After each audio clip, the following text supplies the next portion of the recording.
बिस्मिल्लाहिर्रहमानिर्रहीम अस्सलामु अलैकुम स्टूडेंट्स, हम 10th फिज़िक्स का chapter number 10 simple harmonic motion and waves को स्टडी कर रहे थे और प्रीवियस लेक्चर में हमने चैप्टर नंबर 10 को कंप्लीट कर लिया था और उसके MCQs को भी हमने स्टडी कर लिया था।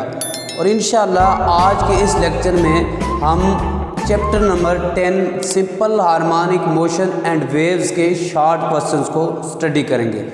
शॉर्ट क्वेश्चंस में उसने दो तरह के क्वेश्चंस लिखे, एक हैं रिव्यू क्वेश्चंस और दूसरे हैं कंसेप्चुअल क्वेश्चंस। तो दोनों को हम इंशाल्लाह आज के इस लेक्चर में कंप्लीट करने की कोशिश करेंगे। तो स्टूडेंट्स आते हैं क्वेश्चन की तरफ। तो सबसे पहले हमारे पास है क्वेश्चन नंबर 1।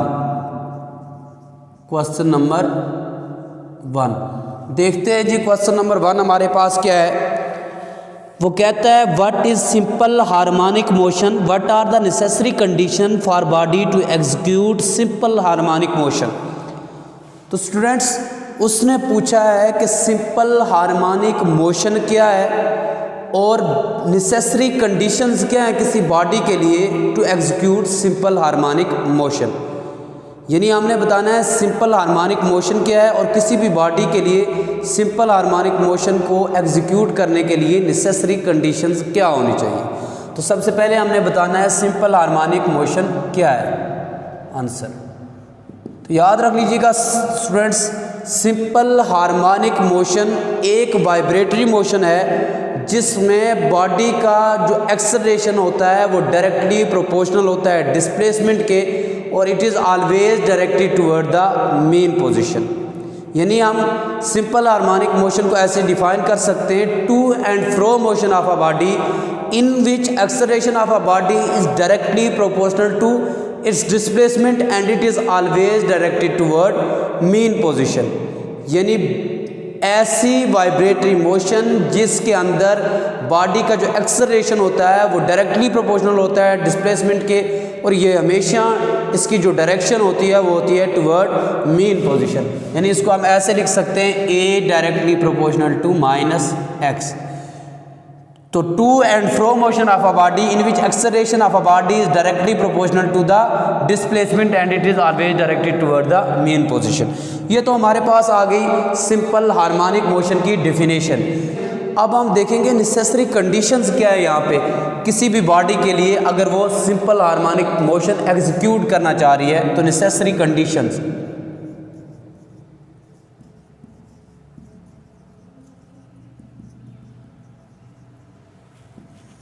तो नेसेसरी कंडीशन में पहली जो कंडीशन है वो यही है कि एक्सेलरेशन यहाँ पे डायरेक्टली प्रोपोर्शनल होना चाहिए किसके, डिस्प्लेसमेंट के।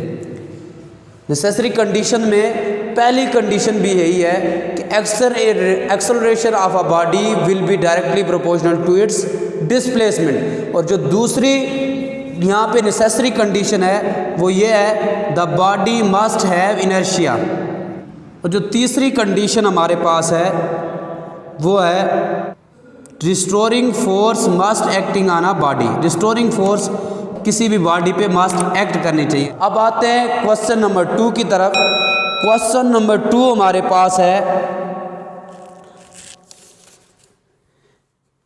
Think of several example of motion in everyday life that are simple harmonic. कहता है डेली लाइफ में बहुत सारी एग्जाम्पल्स दे जो सिंपल हार्मोनिक मोशन को एग्जीक्यूट कर रही हैं या जो सिंपल हार्मोनिक मोशंस की एग्जाम्पल हैं। तो डेली लाइफ से रिलेटेड आपने सिंपल हार्मोनिक मोशन की एग्जाम्पल देनी है। क्वेश्चन नंबर 2 हमारे पास है कि हमने क्या देनी है, यहाँ पे एग्जाम्पल्स देनी है डेली लाइफ से रिलेटेड। आंसर इसमें याद रख लें, हम पढ़ चुके हैं। एक तो सिंपल पेंडुलम है, मोशन ऑफ सिंपल पेंडुलम, ये एग्जाम्पल है सिंपल हार्मोनिक मोशन की। इसी तरह mass attached to a spring, mass attached to a spring. इसी तरह हमारे पास है ball and ball system, motion of swing, झूले की हरकत। मोशन ऑफ सिंपल पेंडुलम है, motion of mass attached to a spring है, बॉल एंड बॉल सिस्टम है और उसके अलावा हमारे पास मोशन ऑफ स्विंग्स हैं। ये हमारे पास सब सिंपल हार्मोनिक मोशन की एग्जांपल्स हैं डेली लाइफ के अंदर, यानी हमारी डेली लाइफ के अंदर ये सारी सिंपल हार्मोनिक मोशन की एग्जांपल्स हैं।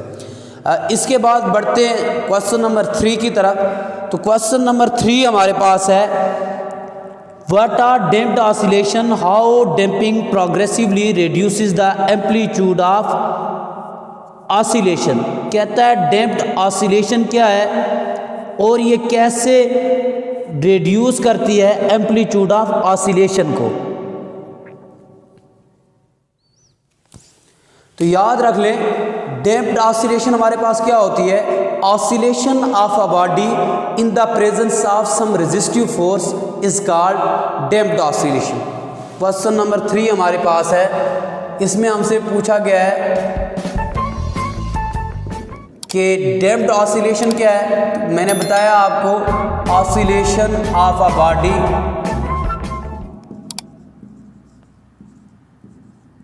इन the presence of some resistive force.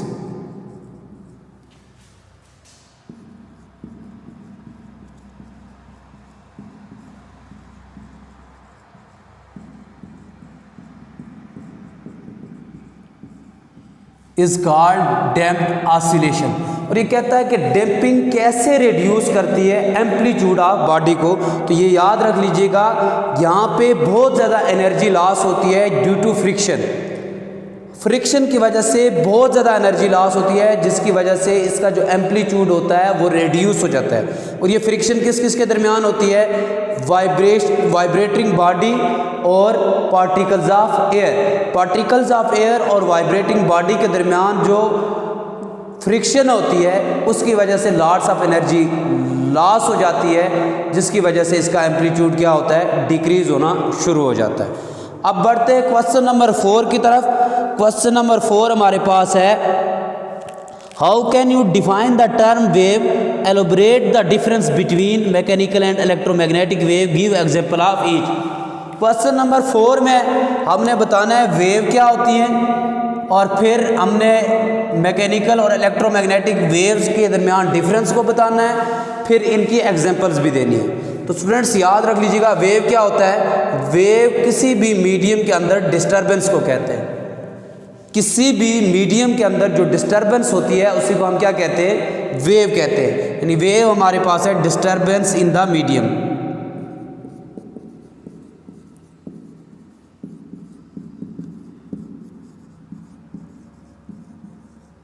ये वेव कहलाती है हमारे पास। आगे उसने पूछा है कि मैकेनिकल वेव और इलेक्ट्रोमैग्नेटिक वेव्स में क्या डिफरेंस है। तो याद रख लीजिएगा, मैकेनिकल वेव्स ऐसी वेव्स होती हैं जिनको प्रोपगेशन के लिए किसी मीडियम की ज़रूरत हो, उसे मैकेनिकल वेव्स कहते हैं। और ऐसी वेव्स जिनको प्रोपगेशन के लिए या ट्रैवल करने के लिए किसी मीडियम की ज़रूरत ना हो, उन्हें इलेक्ट्रोमैग्नेटिक वेव्स कहते हैं। और मैकेनिकल वेव्स की हमारे पास जो एग्जांपल्स है वो साउंड वेव्स है, वाटर वेव्स है।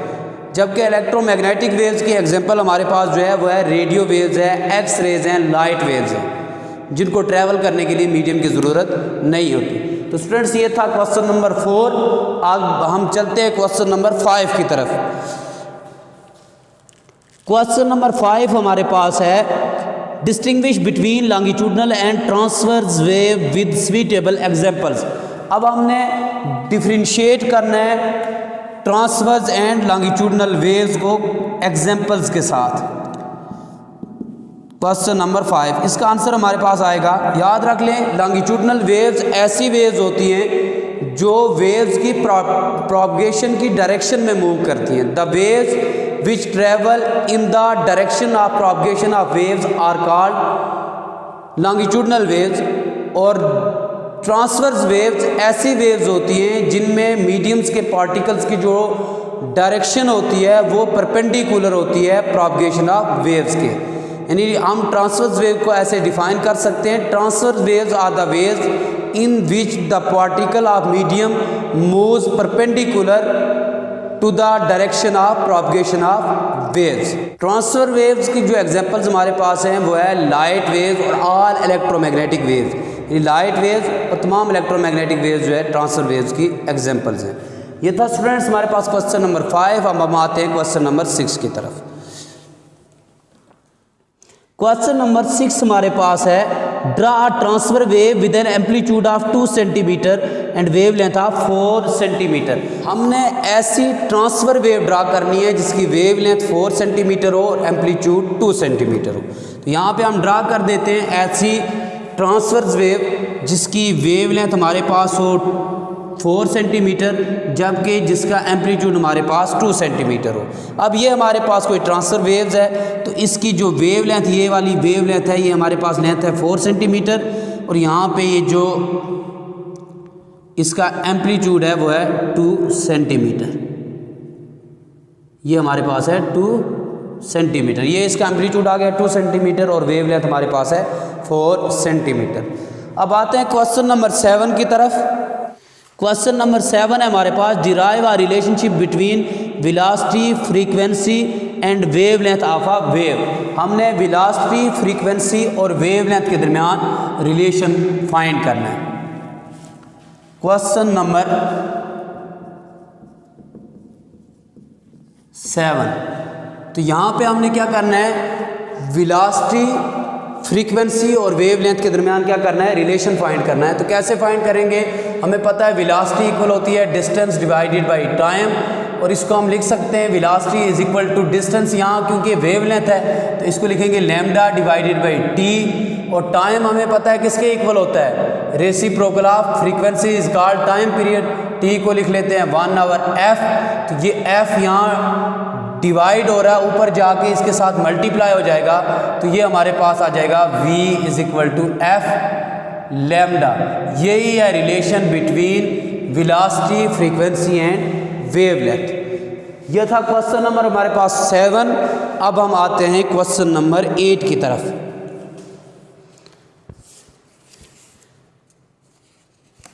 क्वेश्चन नंबर 8 है, waves are the mean of energy transfer without transfer of matter, justify the statement with the help of simple experiment. ये कह रहा है कि वेव जो है ये एनर्जी को ट्रांसफ़र करती है मैटर को ट्रांसफ़र किए बगैर, और इसको आप जस्टिफाई करें किसी एक्सपेरिमेंट के तहत। ये है क्वेश्चन नंबर 8। तो जो क्वेश्चन नंबर 8 हमारे पास है, इसका आंसर होगा कि जब हम शेक करते हैं, हिलाते हैं स्ट्रिंग को अप एंड डाउन, तो हमारी जो मसल्स एनर्जी होती है, मसल्स की एनर्जी वो ट्रांसफ़र हो जाती है स्ट्रिंग में, और वही एनर्जी फिर आगे हमें वेव्स की सूरत में नज़र आती है। यानी shake string up and down, ये वाला एक्सपेरिमेंट हम इसमें लिखेंगे। यानी इसके आंसर में आपने ये वाला एक्सपेरिमेंट लिखना है, shake string up and down, कि जब हम स्ट्रिंग को ऊपर या नीचे की तरफ हिलाते हैं तो उस वक्त जो हमारी मस्कुलर एनर्जी होती है वो ट्रांसफ़र हो जाती है स्ट्रिंग के अंदर, और वही आगे वेव्स की सूरत में अपेयर होती है। ये था क्वेश्चन नंबर 8। अब हम आते हैं क्वेश्चन नंबर 9 की तरफ। क्वेश्चन नंबर 9 हमारे पास है, क्वेश्चन नंबर 9 को देख लेते हैं। क्वेश्चन नंबर 9 हमारे पास है, explain the following properties of waves which reference to ripple tank experiment. यानी इसमें आपने बताना है रिफ्लेक्शन क्या होता है, रिफ्रैक्शन क्या होता है और डायफ्रैक्शन क्या होता है। तीनों डेफिनेशंस बुक पे मौजूद है। रिफ्लेक्शन क्या होती है, रिफ्लेक्शन है if the wave of one medium falls on the surface of other medium it bounce back to the first medium is called reflection of waves. जब एक वेव एक मीडियम से दूसरे मीडियम में फॉल करती है और वहाँ से वो बाउंस बैक होकर दोबारा पहले मीडियम में वापस आ जाती है, इसी को हम क्या कहते हैं, रिफ्लेक्शन कहते हैं। इसी तरह रिफ्रैक्शन क्या है, when wave of first medium इंटर्स in the second medium it changes the direction is called refraction of waves. जब एक वेव फर्स्ट मीडियम से दूसरे मीडियम में जाती है तो वो अपनी जो ट्रैवलिंग की डायरेक्शन है उसको चेंज कर देती है, उसी को रिफ्रैक्शन कहते हैं। तीसरा हमारे पास है डायफ्रैक्शन। डायफ्रैक्शन को हम सिंपली डिफाइन कर सकते हैं, द बेंडिंग और spreading of waves around a sharp edges और कॉर्नर्स ऑफ ऑब्स्टेकल्स और स्लिट्स इज कॉल्ड डायफ्रैक्शन। तो स्टूडेंट्स ये तीनों डेफिनेशंस हैं, ये तीनों डेफिनेशंस बुक पे मौजूद है, ये वहाँ से आप लिख लें। इसके बाद है क्वेश्चन नंबर 10। क्वेश्चन नंबर 10 हमारे पास है, does increasing the frequency of a wave also increase its wavelength, कि जब वेव की फ्रीक्वेंसी इंक्रीज होती है क्या उसकी वेवलेंथ भी इंक्रीज होती है, यानी कि क्या फ्रीक्वेंसी इंक्रीज होने से वेवलेंथ भी इंक्रीज होती है। अभी हमने रिलेशन एक लिखा था V is equal to F lambda. यहाँ से अगर हम देखेंगे तो यहाँ पे देखें फ्रीक्वेंसी और वेवलेंथ एक दूसरे से इन्वर्सली प्रोपोर्शनल है, यानी लैम्डा यहाँ से आ जाएगा V डिवाइडेड बाई एफ। ये बता रहा है ये रिलेशन कि फ्रीक्वेंसी और वेवलेंथ एक दूसरे के इन्वर्सली प्रोपोर्शनल है। तो जब फ्रीक्वेंसी इंक्रीज होगी तो वेवलेंथ डिक्रीज होगी, इंक्रीज नहीं होगी। तो स्टूडेंट्स ये थे रिव्यू क्वेश्चंस। अब हम आते हैं इसके कंसेप्चुअल क्वेश्चंस की तरफ। तो इसका जो पहला कंसेप्चुअल क्वेश्चन है वो है if the length of mass pendulum is double what will be the change in its time period. अगर इसकी लेंथ डबल कर दी जाए टाइम पीरियड की, सिंपल पेंडुलम के टाइम पीरियड की लेंथ डबल कर दी जाए तो इसके टाइम पीरियड पे क्या इफ़ेक्ट पड़ता है। कंसेप्चुअल क्वेश्चन जो हमारे पास है पहला वो यही है कि अगर सिंपल पेंडुलम की लेंथ को हम डबल कर दें तो उसके टाइम पीरियड पे क्या इफेक्ट पड़ेगा। हमें पता है सिंपल पेंडुलम का टाइम पीरियड होता है t is equal to 2 pi l divided by g. तो यहाँ पे लेंथ को डबल कर दें तो ये आ जाएगा t is equal to 2 pi 2 l divided by g. इसको आप सिंप्लीफाई करेंगे तो ये आ जाएगा t इज इक्वल टू 2 का स्क्वायर रूट इंटू टी। तो जब लेंथ डबल करेंगे तो टाइम पीरियड किसके इक्वल होगा, square root of 2 into T के इक्वल। ये था पहला कंसेप्चुअल क्वेश्चन। दूसरे कंसेप्चुअल क्वेश्चंस की तरफ आते हैं। कहता है कि a ball is dropped from a certain height on the floor and keep bouncing, is the motion of the ball simple harmonic. कि एक बॉल को आप सर्टेन हाइट से नीचे फर्श पे ड्रॉप करते हैं तो क्या उसकी मोशन जो है वो सिंपल हार्मोनिक होगी। तो उसकी मोशन याद रखें सिंपल हार्मोनिक मोशन नहीं होगी, क्योंकि सिंपल हार्मोनिक मोशन ऐसी मोशन होती है जिसमें एक्सेलरेशन डायरेक्टली प्रोपोर्शनल होता है डिस्प्लेसमेंट के, और वो always directed toward mean position, यानी कि हमेशा उसकी जो डायरेक्शन होती है वो होती है टुवर्ड मीन पोजीशन। तो इसलिए यहाँ बाउंसिंग बॉल की जो मोशन होगी वो सिंपल हार्मोनिक मोशन नहीं होगी। क्वेश्चन नंबर 3 की तरफ आते हैं। क्वेश्चन नंबर 3 हमारे पास है A student performed 2 experiments with a simple pendulum. He used 2 bobs of different masses by keeping their parameters constant. To his astonishment, the time period of the pendulum did not change. Why? कहता है कि एक student है जिसने time period simple pendulum का major की 2 different Bob use करके जिनका मैथ डिफरेंट था, तो टाइम पीरियड बिल्कुल भी चेंज नहीं हुआ। क्यों? याद रख लीजिएगा, टाइम पीरियड मैथ पे डिपेंड नहीं करता। उसने मैथ चेंज किया है तो टाइम पीरियड पे कोई इफेक्ट नहीं पड़ेगा, क्योंकि टाइम पीरियड सिंपल पेंडुलम किसके इक्वल होता है 2 pi l divided by g. तो ये लेंथ पे और ग्रेविटेशनल एक्सेलरेशन पे डिपेंड करता है, मैथ पे डिपेंड नहीं करता। इसके बाद है क्वेश्चन नंबर 4। क्वेश्चन नंबर 4 को हम देख लेते हैं। कहता है कि what type of wave do not require any medium for their propagation, कि किस वेव को ट्रेवल करने के लिए या प्रोपगेशन के लिए मीडियम की ज़रूरत नहीं होती। हम पढ़ चुके हैं कि इलेक्ट्रोमैग्नेटिक वेव्स ऐसी वेव्स होती हैं जिनको प्रोपगेशन के लिए किसी मीडियम की ज़रूरत नहीं होती। तो हम लिखेंगे electromagnetic waves are the waves which do not require any medium for their propagation. इसके बाद है question number 5। Plane waves in the ripple tank undergoes refraction when they move from deep to shallow water. What changes does occur in the speed of the waves? कहता है ripple tank के अंदर जो plane waves हैं वो move कर रही हैं डीप टू शैलो वाटर, यानी गहरे पानी से कम गहरे पानी की तरफ। तो उनकी स्पीड क्या इंक्रीज होगी, डिक्रीज होगी? तो डेफिनेटली उनकी स्पीड जो होगी वो डिक्रीज होगी। याद रखें, जब भी वाटर डीप से शैलो की तरफ मूव करता है तो उसकी जो स्पीड होती है वो डिक्रीज होती है, क्योंकि स्पीड डिपेंड करती है डेप्थ ऑफ वाटर पे। तो डेप्थ पे डिपेंड करती है तो डेफिनेटली उसकी स्पीड जो है वो डिक्रीज़ करेगी। तो स्टूडेंट्स, ये थे हमारे 5 कंसेप्चुअल क्वेश्चन जिसको हमने स्टडी कर लिया है। तो आज हमने इसके शॉर्ट क्वेश्चंस में रिव्यू क्वेश्चंस और कंसेप्चुअल क्वेश्चन को स्टडी किया है। इंशाल्लाह नेक्स्ट लेक्चर में हम इसके न्यूमेरिकल प्रॉब्लम्स को स्टडी करेंगे। तब तक के लिए अल्लाह हाफ़िज़।